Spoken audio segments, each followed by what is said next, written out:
Greetings, ladies and gentlemen. Nice to see you today. My name is Dustin Cormier. Welcome to another episode of How to Rock Astrology. Today, we're going to be unfurling more in our series discussing the nature of the one and only Moon in Sagittarius. This happens to be my own natal moon sign. I'm a Tropical Vedic astrologer. Most of the information and knowledge in these videos comes from the Vedic tradition, although I'm a Canadian guy and I'm very steeped in the Western tradition as well. Vedic is kind of where I really come from. Today in particular, we're talking about Sagittarius Moon with Pisces Venus. Now, there's lots to be said about this. It does kind of help the Sagittarius Moon that this Venus is exalted. This is one way that this, at least by sign, that this person does have some Svadhisthana chakra, some water chakra, which is essentially lorded by the Moon and Venus. We use these two planets to have our sustainment of our emotional rest and respite and energy and our connection to the energy grid of the world and of the people and of lovers around us. Venus, the Moon in Sagittarius is not in the best placement by sign, but Venus is exalted in Pisces. And I should say, if you want to learn more about why Sagittarius Moon is not the best placement for the Moon, check out my hour-long video where I talked about Sagittarius Moon. And you can get kind of the nitty-gritty from watching that. Now, in the case of Venus being in Pisces, Venus here is placed in a way where it's exalted, essentially. So it does know how to serve. It is intelligent with how it picks the lovers and the experiences of love that it wants to have, because it has an idea of the kind of soul bonding that it wants to do, but it will meet it without, it'll adapt it and meet it with a person so that they actually can find the soul that they're looking for in the person that they're meeting. And they're not too idealistic about it. And they can bridge that sort of gap of their expectation of a soul lover with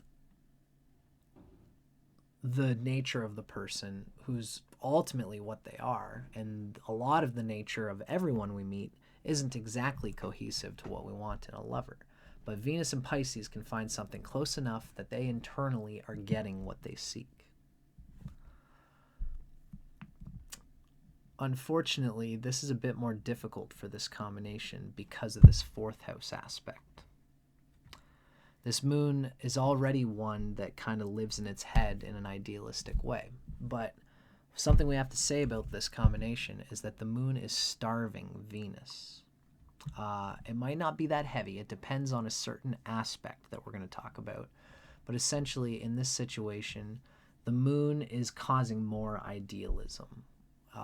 It's causing a desire for a person who can functionally meet the rather nitpicky needs of the moon in Sagittarius, which likes things to be a certain way, which they like a certain amount of freedom, and they like to be able to squirrel their energy off into their ambitions and career goals, and to not have to give themselves fully to a schedule or to a routine, expenditure of their energy on the vehicle that sustains them.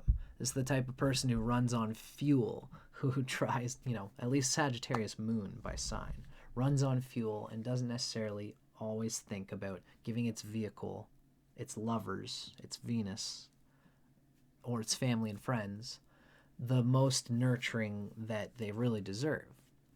This is somebody who probably also experiences this. It's not terribly bad because Venus is exalted. Again, this does save you. But ultimately, the moon is still in an angle to Venus in a way that starves it. In Vedic astrology, we have this idea that when planets are... Westerners would see this and they would probably get what I'm talking about anyway. I would say it's for a different reason, though. Westerners would say squares are not generally good. For Vedic people, any aspects are neutral. It's the friendship of the planets that cause problems. Venus is a friend to the moon. I mean, sorry, it's not a friend, but it's neutral to the moon, rather. Yeah, that does count. That does matter. So Venus gives, it's neutral to the moon, but Venus is a benefic. Its gentleness, its receptive nature always gives good things to any planet that it aspects, even its enemies. Venus gives this moon a little bit of an innate understanding of its desire to be a deep, soulful person, because this Venus, for your own self, not even thinking about the type of lover you'll attract or whatever, but you have your Venus in the 4th house from your moon. And the moon is, of course, the lord of the 4th sign of the zodiac, and it resonates with the natural 4th house of the zodiac. So this is the 4th from the arbiter of the 4th, in a way.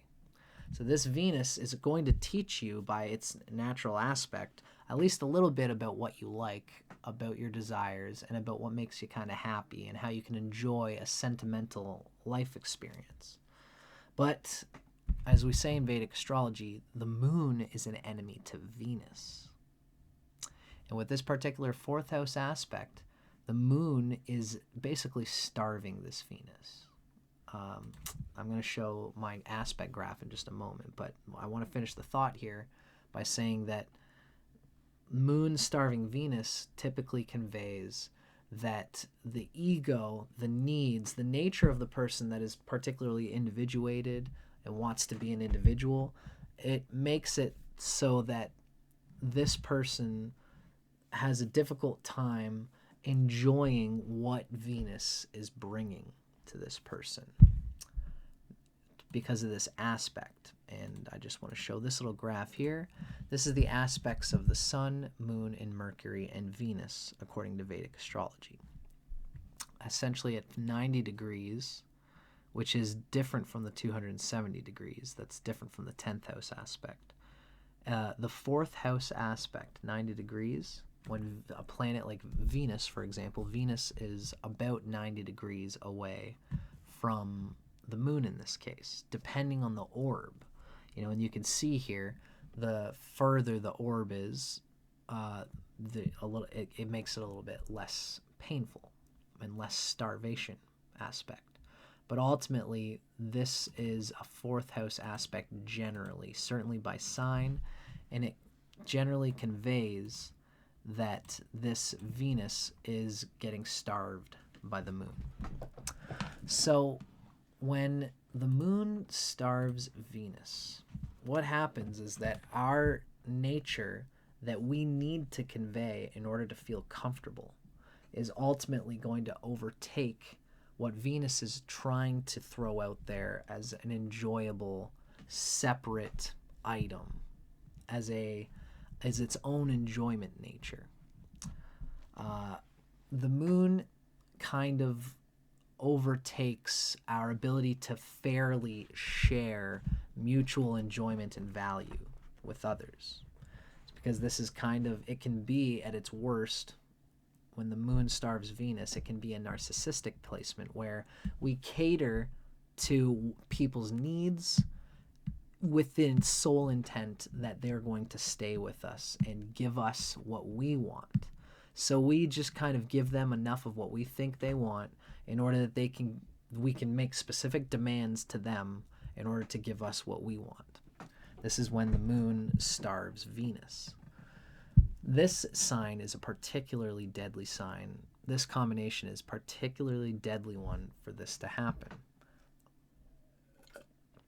Again, Venus exalted really saves a lot of this because you listen to, it's in the sign of Jupiter, which is about listening. The Venus is in Pisces, listens internally to what feels good in itself. And because it wants that, it reflects it to others around it. That's partly why Venus is exalted in Pisces. It hears inside itself the things that like, let's say if you have a problem with somebody and you communicate to them, I would like you to stop doing that or to reconsider it or whatever. And they say, you know what? I understand that that's a need of yours, so I will do that. And then they stop doing it. The Venus in you hears how good it feels to have been heard there. And because you want that experience, you're bound to reflect it. You're bound to listen to others. And this is a moon which it does do that. And it ultimately, it will hear what the goodness that another person's water shares with you. And you will reciprocate it because your Venus is in Pisces. You can just hear the goodness. It's like drinking a glass of water. You don't do it because you think it's good. You just kind of do it knowing that it's good. But you don't think about how good it is before you do it. This is the magic of Venus and Pisces, is just water happening just because it's good and no one needs to question it. The moon in Sagittarius thinks, if I got to listen to this person now, I'm going to have to listen to them again. And then I'm going to have to listen to them again. And that might mean that I'm compromising my freedom to not listen to them. This is the nature of the starvation that's happening from the moon here.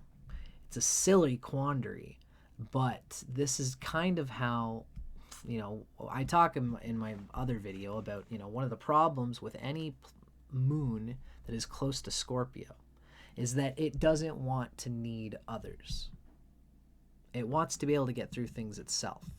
And so it doesn't ask the universe, it doesn't ask others for much. It tends to be a bit of a loner. They can be hard to get a hold of, right?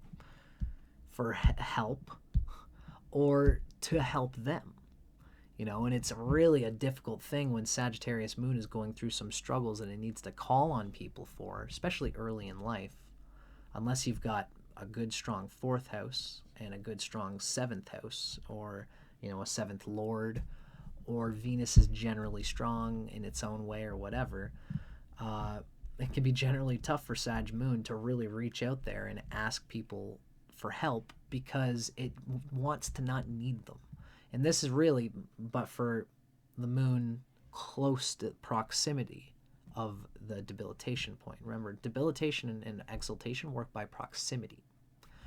So this is in the one sign away. This moon is in the proximity of its debilitation point, and this is why it's inclined to try to have its own handle on its emotional energy without needing to invite others to do it. And so ultimately, there is an internal defense mechanism in you that makes you not able to fully employ the goodness of your Venus in Pisces to the best that it can. Ultimately, it's because you've kind of got a sound sphere of your own, and you don't really hear people really enough to fully take advantage of Venus's desire to be appreciated for listening and serving the other person. Because this is what this Venus wants to do. It's the best place for Venus to be appreciated for its service, because it's so easy to give service. It's so easy to be good to people in a way that you enjoy, that feels good to you. Venus in Pisces learns things that would be good to, like listening and communication skills and listening techniques and these sorts of things. It's just the funny thing that, Venus in Pisces is interested in these things because they want the other person to do it for them at some level. Ultimately, you're a philosopher. I've got Sagittarius moon. We're not all that bad. You probably want to do this because it's good for the relationship, to learn these communication skills, to ultimately make the relationship go easier. It's just there is an internal thing for Sagittarius moon where the desire for the relationship to be easier is really hugely fueled by just the fact that they want to put good gas in the vehicle. This is essentially a Sagittarius that cares enough about its vehicle to put high octane, good fuel in it. Even though it costs more money, it's going to save in the economy and the energy and the vitality and sustenance of the vehicle in the long run. That vehicle relating to Venus, relating to the thing that sustains you, the person that sustains you, your partners, and all the loved ones that are around you, your family, etc. This might in particular really relate to family, where you have an intrinsic desire to treat your family well. Fourth house. And to even include your lover in this sort of communal connection to the people in your family, so that they all kind of get you back and have your back and at least teach you about what you need to be your best self. It's the fact that this Venus is in the fourth house, right? The Sag Moon aspect of this is still very ambitious. And therefore, because your mind is really thinking about the future, your ambition will cause you to talk to yourself in the moments where, and hear yourself in the moments where you have sentimental moments with people. It's like, this is the type of person who, Sag Moon, at least by sign, is thinking about the next thing that the person is going to say, or they're thinking about the next thing to say, instead of really fully digesting and hearing what the person is saying. This is like Sag Moon at its worst. And you probably get off on the idea of being someone who cares for people and who shows that you're listening to people. And the Venus in Pisces wants to be appreciated for that. And so you listen and you really proselytize, like you are talking more from a place of desiring to be appreciated for listening. Instead of actually listening, you are kind of half listening, half finding ways that you can use your clever philosophical bent to get this person out of their situation, to show that you listened, to show that you gave an interesting answer. You're probably more interested in an interesting answer than actually listening to the person. And they'll probably sense this at some level, but if they're your lover, they'll know that that's your nature, and that you still got Venus in Pisces, which means it probably might attract lovers who can deal and have patience with your Sagittarius moon, and it would be good for you to communicate and discuss how you can have this somewhat narcissistic energy. Just be humble, talk about it, and help your lover to communicate with you so that they can communicate with you clearly. They'll probably say that they shouldn't have to, but you still will be well served by it. And if you can be optimistic enough to ask for it in the right way, with patience, with peace, and humbleness, and saying that I need help learning to listen to you as best I can, they will get that that's where you're at. If they hear you on it, they will reciprocate. If this is a lover that you've actually decided to be an important person to you, which again, the danger of the Sagittarius moon kind of shows you might look for lovers who ultimately are kind of soft and easygoing and will abide by your will, your inspiration. And ultimately you're going to want to look for a lover who will reciprocate this, or who will listen to you, not necessarily a lover who you want to listen to and who will help you grow, but a lover, at least by instinct, you might be inclined to find someone who will just be a bit of a yes man,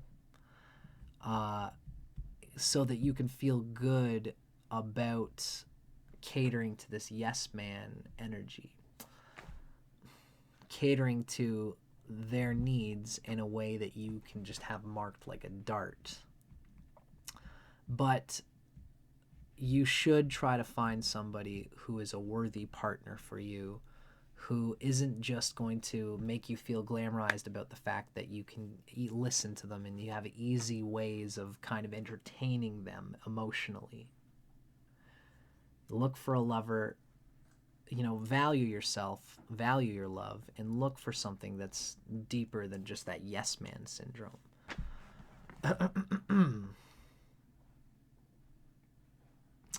So this is this is me just underlining what could be the ill aspects of this combination, because I'm Leo rising with Saturn in Aquarius, and this is what you're going to get when you come to my videos.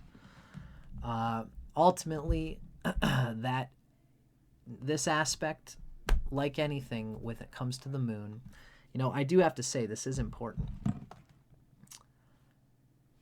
The moon in Sagittarius has a way of being focused on what it does. You might have learned from my Sag Moon video, it's the Svadhisthana chakra, the second chakra, the water chakra. Part of it, the moon, is being channeled through the Manipura chakra, the third chakra, an ambition, kind of ruled by the sun. At least what I should say, really, this is more particular Scorpio moon, but any moon that's in the proximity of Scorpio moon tends to channel its Svadhisthana chakra energy through the heated ambition of the Manipura chakra.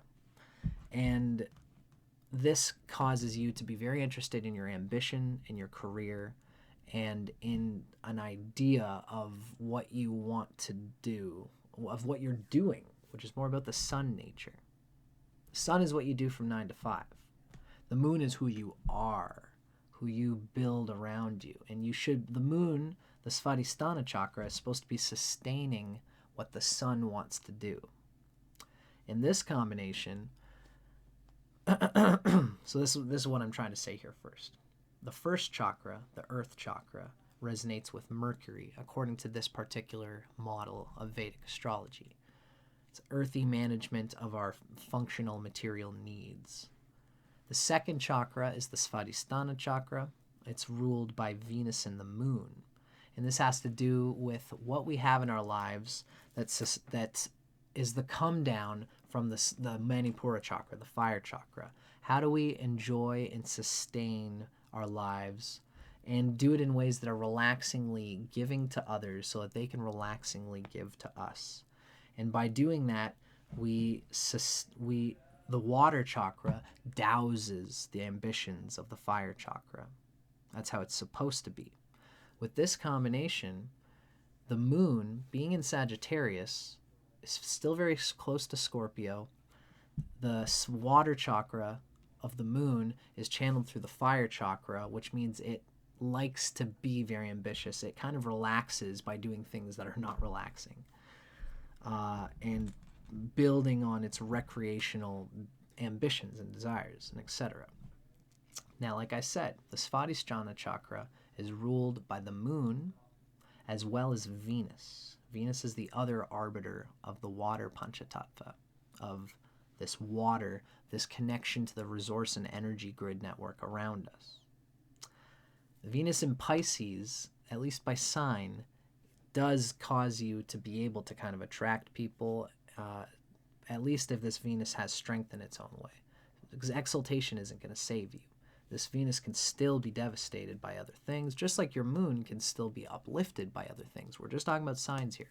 But one thing is happening here is that the moon is likely starving Venus, which means that the moon is already lacking in its ability to contribute to the Svadhisthana chakra, to bring water, and because it's so ambitious, right? And it's starving Venus, which means that this starvation that's happening to Venus, this, sort of narcissistic quality of thinking about your own thing, causes you to probably not have much to grip that essentially good-natured Venus in Pisces. Ultimately, when it comes to this, especially, I recommend listening to your Jupiter. Learn to meditate. And by meditating, we rest in the silence of meditation. We transcend our thoughts and feelings. And then our soul illuminates the world and is made resplendent and loud. Because we all have an internal ability to listen to what's needed. And, I should also say that this person Jupiter is very important for your romance energy. Think about Jupiter, think about all the mantras of Jupiter or the gemstones of Jupiter. These things will help you connect to love. That's just an occult sort of thing because Jupiter rules Pisces and Sagittarius. If you have a well-placed Jupiter, this will all help you a lot. But even though you have this sign and this angle of the moon starving Venus, recognize that this is ultimately just an astral sphere, a genetic karma of your nature, of the gunas. But your pure transcendent awareness, the witness, the sole eternal witness, is looking at that nature and can be objective to it. Especially you have Sagittarius moon, so you can be objective to your own nature and learn to think about ways that you can confidently connect with the lovers and people around you and the world around you, but partly by practicing what I call Santosha and Satya. Santosha basically means, how do I be an entertaining person for myself, connect to the loving things that I want for myself, which you probably already do, but more importantly for this, how can I connect to recreational, enjoyable things that I can enjoy with other people? And think about doing things for your lover, or potential lovers, or people in your family, even really, people, your friends. By thinking about doing things with them, when you finally snag yourself a lover, you won't be that boring, and you won't be that single-pointed and dry, because you will have connected with other people who have encouraged you to think about fun things to do with them. Not necessarily as a way to build your career, but as a way to come down and just enjoy living, being a human being with attributes, bodies, whatever. So, I hope you guys enjoyed that. Now, I always kind of go through and do my own conversational style about these sign combinations. Now, to end here, we're going to talk a little bit about erotic astrology, the secrets of your horoscope, the sex secrets of your horoscope, by Phyllis Vega. This is just, a sort of light-hearted, easier listening, conversational style from a Western writer about the lovemaking nature of the moon in Sagittarius with Venus in Pisces. Moon in Sag, Venus in Pisces. People born under this combination of the moon and Venus are warm-hearted, generous, and caring, full of life and excitement. You enjoy being on the move, meeting lots of new people, and having many opportunities for fun. Your dreamy approach to love and romance is part of your charm, and it easily captivates potential lovers, especially by thinking about the soul connection, by Venus being in the 4th house from the moon. You probably have deeply thought about deep things that would make you feel like you have a person who meets your soul emotionally. And you can probably be deeply sentimentally joyful about certain things that a lover does, and it's like a guidepost that can help you recognize at least a soul connection. Whether that is a functional relationship, soul connection is another matter. Something always to consider. Sagittarius moon, the nature that we talked about, can make you really be a bit too idealistic about when you feel like there's a soul resonance in another person. A little too optimistic in a sense.